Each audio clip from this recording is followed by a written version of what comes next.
क्या एक बेटा पहचान पाएगा अपनी माँ के इरादे? बीवी या माँ? राजू किसको चुनेगा? माँ वो हमारे खेत में पटवारी के लोग घुस आए। मैंने उन्हें बहुत रोका पर वो माने ही नहीं। राजू ने अपनी सौतेली माँ मतलब अरुणा ईरानी को आवाज लगाते हुए कहा। इतने में उसकी माँ सीढ़ियों से नीचे उतरते हुए हॉल में आई और नाटक करते हुए जानबूझकर बोली, बेटा अभी तो घर पर भी कोई नौकर नहीं है और ना ही अपने खेत के किसान वहां पर हैं। तू एक काम कर, तू वापस जा और उनको फिर से समझाने की कोशिश कर और वो फिर भी ना माने तो तू हाथापाई करके उनको खेत से बाहर निकालना।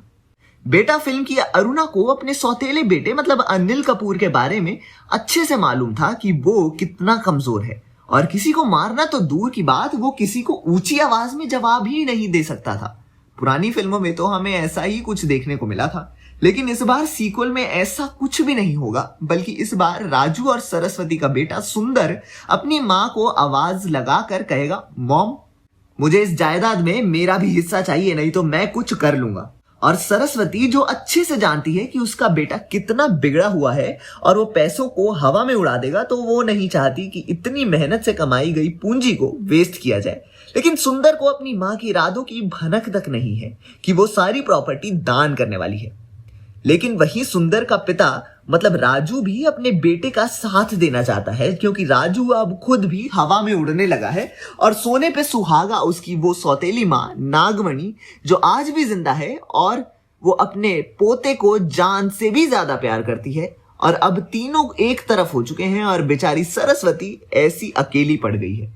सरस्वती अपने पति राजू को समझाने की पूरी कोशिश करती है, लेकिन राजू अपने बिगड़ैल बेटे की साइड लेता है। लेकिन सरस्वती की सास नागमणि अपने बेटे राजू को अंदर ही अंदर भड़काती रहती है, क्योंकि आज भी उसकी नजर प्रॉपर्टी और पैसे पर है और सुंदर को अपने अंडर करके वो उस प्रॉपर्टी को हड़पना चाहती है। लेकिन इस बार राजू को सोचना पड़ेगा कि माँ का साथ दूं और प्रॉपर्टी उसके नाम कर दूं या फिर अपनी पत्नी सरस्वती की साइड लेकर अपने बेटे के फ्यूचर को सिक्योर करूं।